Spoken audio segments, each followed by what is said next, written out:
फरवरी 2009 पूरा world collapse हो रहा था उस समय पे। ग्लोबल इकोनॉमी एक तरीके से मानो आईसीयू में चले जा चुकी थी। लोग अपने घर बार जायदाद सब कुछ खो रहे थे और बैंक्स तक कंगाल हो रहे थे और स्टॉक मार्केट के बड़े बड़े इन्वेस्टर्स, बड़े बड़े वेटरन्स टीवी पर आके रो रहे थे। डाउ जोन्स उस समय पे 7,000 के नीचे गिर चुका था और हर तरफ केवल एक ही शब्द गूंज रहा था, नेशनलाइजेशन। सबको लग रहा था कि यूएस गवर्नमेंट सारे बैंक्स को सीज कर लेगी और इक्विटी इन्वेस्टर्स की वैल्यू जीरो हो जाएगी, पूरी तरीके से खत्म हो जाएंगे। डर का माहौल ऐसा था कि लोग कैश निकाल कर गड्डियों के साथ उनको कहीं ना कहीं अपने गार्डन में छुपा रहे थे, कहीं इधर उधर छुपा रहे थे, छुपाने की कोशिश कर रहे थे। लेकिन उसी समय पे न्यू जर्सी के एक ऑफिस में एक आदमी शांति से बैठा था, जिसके सामने 3 स्क्रीन्स थे और उसके हाथ में एक स्ट्रेस बॉल था, वो जो गोल सा आता है ना उसका, जिसे वो बार बार स्क्वीज कर रहा था। उसने अपने ट्रेडर्स की तरफ देखा, उसके कुछ साथ में ट्रेडर्स थे, और सिर्फ एक लाइन बोली, बाय एवरीथिंग। उसने 1 महीने के अंदर बैंक ऑफ अमेरिका और सिटी ग्रुप के शेयर्स पर $7 बिलियन का बेट लगा लिया। $7 billion, billion with a B. लोग उसे पागल कह रहे थे। ब्लूमबर्ग और सीएनबीसी पर बैठने वाले एक्सपर्ट्स कह रहे थे कि ये आदमी तो सुसाइड करने वाला है। लेकिन उसने पलट कर जवाब दिया, I am the animal that remains when all other animals are gone. वो आदमी था डेविड टेपर। और उस साल के एंड तक जब दुनिया धीरे धीरे होश में आई, टेपर ने अपने फंड के लिए $7 बिलियन का प्रॉफिट जनरेट कर लिया था। उसका पर्सनल पेचेक उसने खुद के लिए कितना बनाया था? 1 साल में $4 बिलियन। कितने होते हैं कमेंट्स में बताना आईएनआर में। 1 साल की कमाई। ये कहानी उस ट्रेडर की नहीं है जिसने सिस्टम को फॉलो किया, ये कहानी उस शख्स की है जिसने सिस्टम के डर को ही अपना सबसे बड़ा वेपन बना लिया। और इस तरह के वीडियोस अगर आपको पसंद आते हैं, इंस्पायरिंग, 20,000 लाइक आएंगे तो अगला वीडियो ऐसा ही आएगा। देखिए, डेविड टेपर कोई सिल्वर स्पून लेकर पैदा नहीं हुए थे। वो पिट्सबर्ग के एक middle class Jewish neighbourhood Stanton Heights भी उसको कहते हैं, वहां पर उनका बचपन बीता था। उनका बाप एक जो पिताजी थे वो एक अकाउंटेंट थे और माँ एक स्कूल में टीचर थी। टेपर के पास शुरू से ही एक अजीब सुपर पावर थी, उनकी फोटोग्राफिक मेमोरी। जी हाँ, उसी फोटोग्राफिक मेमोरी ऐसी थी कि बेसबॉल की स्टैटिस्टिक्स जो लोग खेलते थे उनको हमेशा याद थे। वो हर प्लेयर का एवरेज और हर टीम का रिकॉर्ड मुंह जुबानी याद रखते थे। नंबर्स उनके लिए सिर्फ डिजिट्स नहीं थे, नंबर्स एक स्टोरी सुनाते थे। उन्होंने यूनिवर्सिटी ऑफ पिट्सबर्ग से इकोनॉमिक्स पढ़ी और फिर कार्नेगी मेलन से एमबीए किया। लेकिन टेपर कभी भी वो टिपिकल सोफिस्टिकेटेड स्टॉक मार्केट के इंसान नहीं बनना चाहते थे। वो लाउड थे, वो एग्रेसिव थे और वो एक टफ गाय ऑरा कैरी हमेशा करते थे। देखिए क्या होता है, गरीबी में जब भी कोई पैदा होता है ये सारी चीजें स्वाभाविक होती है किसी के अंदर भी आ जाना। एमबीए के बाद उन्होंने रिपब्लिक स्टील में काम किया, लेकिन उनकी मंजिल थी गोल्डमैन सैक्स और इसलिए 1985 में उन्होंने गोल्डमैन सैक्स ज्वाइन किया एज अ क्रेडिट एनालिस्ट। 6 महीने के अंदर उन्होंने ट्रेडिंग डेस्क पे कहीं ना कहीं कब्जा जमाने की कोशिश करी। उनको वहां पर भेज दिया गया क्योंकि उनका इंस्टिंक्ट लोगों से बिल्कुल अलग था। जो बाकी सारे लोग थे उनसे एकदम अलग था। गोल्डमैन सैक्स में टेपर जंक बॉन्ड किंग बन चुके थे। वो उन कंपनीज के डेट में डील कर रहे थे जिनको बाकी सब कचरा समझते थे। और जब 1987 का मार्केट क्रैश हुआ, जिसे हम आज के समय पे ब्लैक मंडे कहते हैं, तब गोल्डमैन के बड़े बड़े पार्टनर्स पैनिक कर रहे थे। वैसे इस क्रैश के टाइम पे एक ट्रेडर ने बहुत पैसा बनाया था। अगर उसके बारे में भी सुनना चाहते हो एक वीडियो में तो कमेंट्स में ट्रेडर लिख देना। टेपर ने देखा कि बाथ वाटर के साथ और कहीं ना कहीं सारी चीजें फेंकी जा रही है। उन्होंने उन कंपनीज के बॉन्ड्स खरीदे जो क्रैश में पिट गए थे लेकिन फंडामेंटली स्ट्रांग थे, और रिजल्ट ये था कि गोल्डमैन सैक्स ने उस साल मैसिव प्रॉफिट्स बनाए और टेपर हेड ट्रेडर बन गए। उन्हें लग रहा था कि अब वो पार्टनर बन जाएंगे। गोल्डमैन की हिरार्की में पार्टनर बनना मतलब भगवान बनना जैसा होता है। लेकिन यहां आता है सबसे पहला सबसे बड़ा ट्विस्ट। टेपर को लगातार 3 साल पार्टनर बनने से मना कर दिया गया। कॉर्पोरेट में कैसी पॉलिटिक्स चलती है आप सभी को पता है, मेरे को बताने की आवश्यकता नहीं है। मैनेजमेंट को लगता था कि वो बहुत ज़्यादा रफ अराउंड द एजेस हैं, वो बहुत ज़्यादा लाउड हैं, बहुत ज़्यादा एग्रेसिव हैं, उनके मैनर्स उन्हें कॉरपोरेट कल्चर के साथ फिट होते हुए नहीं दिखते थे और वो उन्हें एक एलीट क्लब में फिट होता हुआ नहीं देख रहे थे। जैसे एक आम इंसान आता अचानक से सबको हिला देता है, वैसा समझ रहे थे। तो बड़े लोग तो घुसने नहीं देना चाहते थे। तो 1992 में टेपर ने रियलाइज़ किया कि चाहे वो कितना भी पैसा कमा ले भाई, कितना पैसा कमा के दे दे, ये लोग उन्हें कभी भी उनका पार्टनर नहीं बनाएंगे और इसलिए उन्होंने गोल्डमैन सैक्स छोड़ा और अपने साथ सिर्फ एक चीज़ लेकर गए और वो था रिजेक्शन। उन्होंने एक पुराना ऑफिस स्पेस उसके बाद रेंट पर लिया और 1993 में शुरू किया अपोलोसा मैनेजमेंट। अब मैं आप लोगों को बता दूं कि सीड कैपिटल उनके पास उस समय पे जो उन्होंने जमा कर ली थी वो करीब करीब $57 मिलियन थी। ये अमाउंट बड़ा लग सकता है आप लोगों को, लेकिन अगर स्टॉक मार्केट और वॉल स्ट्रीट के स्टैंडर्ड्स पे देखें तो ये मात्र कुछ चेंज थे, चिल्लर थे। आप लोगों को बड़ा लगेगा, लेकिन इतना बड़ा फंड हाउस रेस करना एक चिल्लर के हिसाब से पैसों से चालू किया। टेपर का गेम प्लान सिंपल था, डिस्ट्रेस्ड इन्वेस्टिंग। मतलब जब भी किसी देश या कंपनी में आग लगी हो तो टेपर वहां पर फायर एक्सटिंग्विशर लेकर नहीं बल्कि एक खाली ट्रक लेकर पहुंचते थे और सारा का सारा माल सस्ते में भर लेते थे। उन्होंने 1995 में अर्जेंटीनियन डेट पर बेट लगाया जब वहां की इकोनॉमी डूब रही थी। 1997 के एशियन फाइनेंशियल क्राइसिस में जब पूरा साउथ ईस्ट एशिया बिखर रहा था, टेपर भाई साहब वहां खरीदारी कर रहे थे। लेकिन 1998 में उन्होंने अपनी लाइफ का सबसे बड़ा झटका खाया, रशियन रूबल क्राइसिस। जी हाँ, टेपर भाई साहब को लगा कि रशियन अपने डेट पर डिफॉल्ट नहीं करेंगे। उन्होंने रशियन बॉन्ड्स में हेवी इन्वेस्टमेंट्स कर ली, लेकिन रशिया ने डिफॉल्ट कर दिया और यहां पर वो गलत हो गए। अपोलोसो जो उनका फंड था उस साल 29% गिर के बंद हुआ था। उस साल उनका रिटर्न -29% हुआ। टेपर भाई साहब ने अपने करियर में पहली बार इतना बड़ा लॉस देखा था। इन्वेस्टर्स भाग रहे थे, लेकिन यहाँ टेपर ने दिखाया कि वो जिगरा जो उनके पास है वो किसी के पास नहीं है। उन्होंने पैनिक नहीं किया। उन्होंने कहा मार्केट तो गलत नहीं है, लेकिन मेरी टाइमिंग हो सकता है इस बार गलत हुई। उन्होंने अपनी पोजीशंस होल्ड की और रिकवर कर लिया। अगले ही साल 1999 में उन्होंने 60% से ज़्यादा जनरेट कर लिया प्रॉफिट। अब बात करते हैं उस मोमेंट की जिसने टेपर को एक ट्रेडर से लेजेंड बना दिया था। 2001 सितंबर 11 ट्विन टावर्स गिर चुके थे। यूएस के पूरे एविएशन इंडस्ट्री का भरता बन चुका था। हर कोई एयरलाइन स्टॉक्स बेच रहे थे क्योंकि लग रहा था कि अब कभी भी प्लेन में कोई नहीं बैठेगा। इतना बड़ा एक्सीडेंट हो गया, टेररिस्ट अटैक हो रहा है, तो कोई भी नहीं बैठेगा। यूनाइटेड एयरलाइंस और यूएस एयरवेज बैंकरप्ट हो रहे थे उस समय पे। टेपर ने अपनी बहुत भयंकर रिसर्च करी। कंप्यूटर पे बैठे, कॉफी पिया, रातों रात रिसर्च करते रहे और उन्होंने एक माइक्रो डिटेल देखा कि गवर्नमेंट इन एयरलाइंस को बहुत देती है और बेल आउट ज़रूर करेगी क्योंकि वो उन्हें मरने नहीं दे सकते हैं।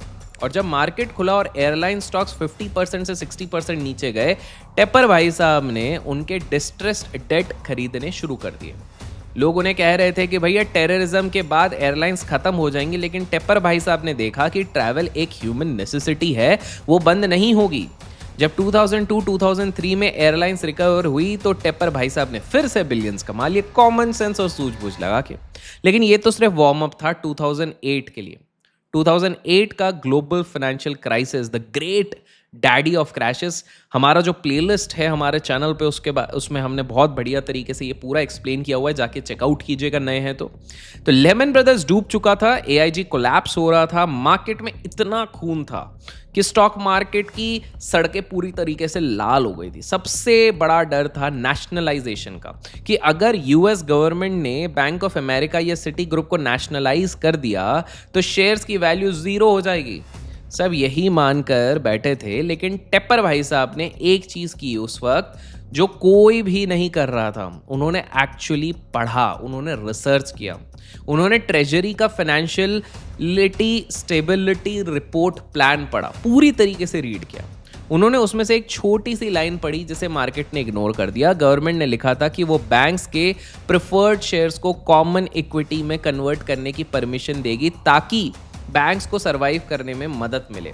इसका मतलब ये था कि गवर्नमेंट बैंक्स को ख़त्म नहीं करना चाहती है, बल्कि उन्हें सपोर्ट करना चाहती है, जहां पूरी स्ट्रीट पैनिक में थी, सब लोग कंफ्यूजन में थे, सब लोग डाउट में थे, टेपर भाई साहब ने कहा कि गवर्नमेंट ने वाइट पेपर में लिख दिया है कि वो बैंक्स को नहीं मारेंगे, फिर लोग बेच क्यों रहे, मुझे ये समझ में नहीं आ रहा, इतना ज़्यादा पैनिक क्यों मचा हुआ है, सब लोग क्यों बेच रहे हैं। और उन्होंने अपने फंड हाउस का सारा कैपिटल उठाया और बैंक ऑफ अमेरिका के शेयर्स खरीदने शुरू कर दिए जब वो $3 पर ट्रेड कर रहे थे। सिटी ग्रुप खरीदा जब वो $1 के नीचे जा चुका था।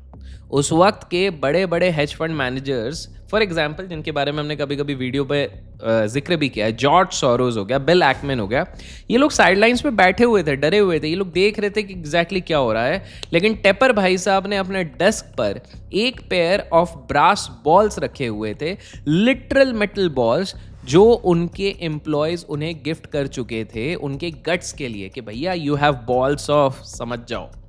वो बॉल्स वहाँ एक स्टेटमेंट थी। फरवरी से मार्च 2009 के बीच में टेपर भाई साहब ने इतनी हैवी बाइंग की कि उनके फंड हाउस का पोर्टफोलियो बैंक से ही भर गया था। उनका लॉजिक क्रिस्टल क्लियर था, if the banks go zero the whole system is over, if the system is over then my money doesn't matter anyway. मतलब पूरा सिस्टम ही खत्म हो गया, सारे कंपनीज खत्म हो गए, बैंक्स खत्म हो गए, तो मेरा पैसा ऐसे भी किसी काम का नहीं रहेगा, कुछ वैल्यू ही नहीं रहेगी। But if the system survives I will be the richest man in the room. ये एक एसिमेट्रिक बेट था, डाउनसाइड लिमिटेड था क्योंकि सिस्टम ही खत्म हो जाता, लेकिन अपसाइड अनलिमिटेड था। और वही हुआ जो टेपर भाई साहब ने प्रेडिक्ट किया था। गवर्नमेंट ने बैंक्स को बेल आउट दे दिया। जी हाँ, पैनिक कहीं ना कहीं वहाँ पे थम गया और 2009 के एंड तक बैंक ऑफ अमेरिका $3 से $18 तक पहुँच गया। और उस साल इनके फंड हाउस ने, टेपर भाई साहब ने 132% का रिटर्न बनाया, $7 बिलियन का प्रॉफिट। टेपर भाई साहब ने उस साल अकेले इतना कमाया जितना फॉर्च्यून 500 कंपनीज पूरा साल में नहीं कमाती है।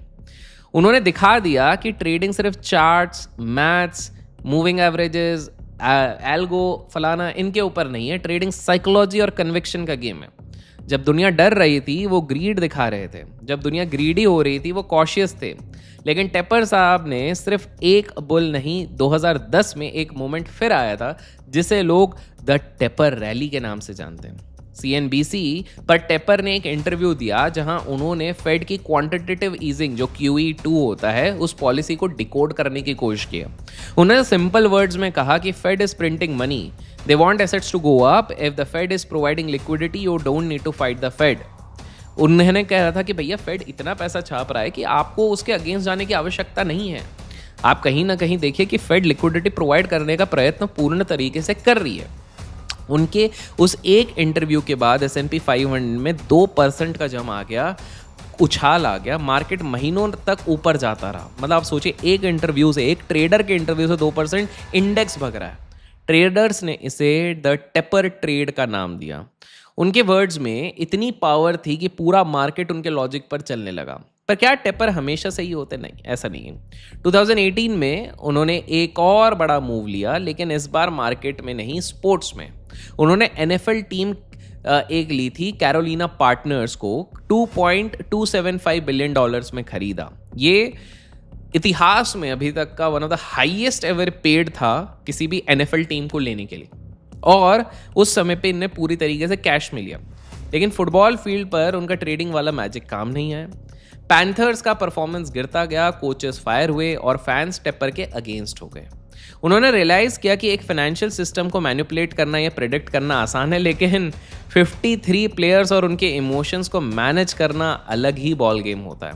फैंस ने उन्हें worst owner in the NFL तक का दर्जा दे दिया था। मतलब भैया, आज तक के इतिहास में सबसे बेकार NFL के जो किंग हैं वो उसका दर्जा दे दिया उन्होंने। मतलब इनफैक्ट ये भी हुआ था कि एक फैन ने उन पर ड्रिंक भी फेंक दी थी गुस्से में, जिसके लिए उनको कहीं ना कहीं उस बंदे को फाइन भी देना पड़ा था। लेकिन ये टेपर भाई साहब का डार्क साइड था, उनका एग्रेशन जो मार्केट में काफ़ी अच्छे से झलकता था, रियल वर्ल्ड रिलेशनशिप्स और पब्लिक इमेज में वो कहीं ना कहीं ख़राब था। टेपर भाई साहब की पर्सनैलिटी भी थोड़ी अजीब थी। वो अभी भी अपने डेस्क पर बैठे रहते हैं, वही स्ट्रेस बॉल स्क्वीज करते हैं और अपने एम्प्लॉयज़ को गालियां देते हैं जब वो डम मिस्टेक्स करते हैं। वो फ्लोरिडा शिफ्ट हो गए हैं क्योंकि वहाँ इनकम टैक्स कम होता है। आप सभी को तो पता है भैया, इनकम टैक्स तो कुछ कुछ जगहों पे तो कुछ ज़्यादा ही होता है। नाम नहीं लूँगा किस देश में, बट हाँ, तो वो कहीं ना कहीं वहाँ पे शिफ्ट हो गए, जिसमें एक्चुअली न्यू जर्सी के स्टेट बजट में एक होल कर दिया है। एक आदमी के जाने से पूरे स्टेट का टैक्स रेवेन्यू गिर गया है। सोचो किस लेवल की वेल्थ होगी इनके पास। लेकिन इतना पैसा होने के बाद भी वो वही पिट्सबर्ग का छोरा, वही जीन्स, वही टी शर्ट, वही नॉर्मल से ड्रेस में घूमता है। उनके ऑफिस में कोई आर्ट नहीं है, जैसे बड़े बड़े लोग रईसों में ये बड़ा आर्ट, ये बड़े बड़े मैकबुक प्रो, ये फलाना ढिमका खरीदते हैं। इन्होंने कुछ नहीं लिया है। सिर्फ वो स्क्रीन ज़रूर है और ब्रास बॉल्स जिनकी हम बात करते हैं, बॉल्स ऑफ वो ज़रूर है उनके पास। टेपर भाई साहब से हमें क्या सीखने मिलता है? सबसे बड़ी सीख हमें ये मिलता है कि alpha is found in the places where others are too afraid to look.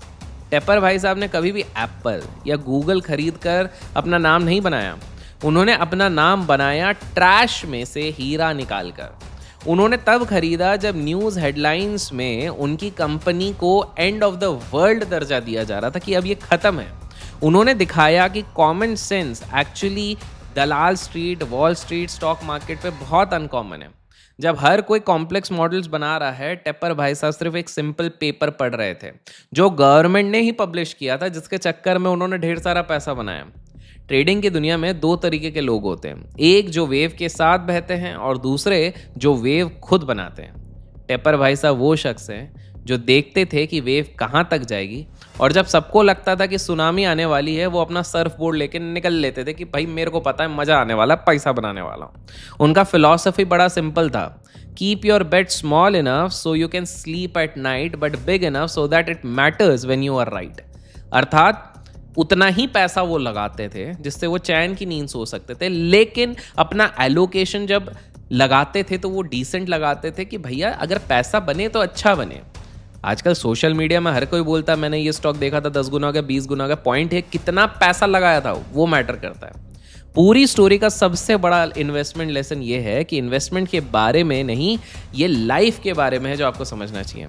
Goldman सैक्स ने उन्हें रिजेक्ट किया था क्योंकि वो अनपॉलिश थे, उन्हें लगा कि वो उनके लेवल के नहीं है। लेकिन आज टेपर भाई साहब की नेटवर्थ $20 बिलियन से ज़्यादा है।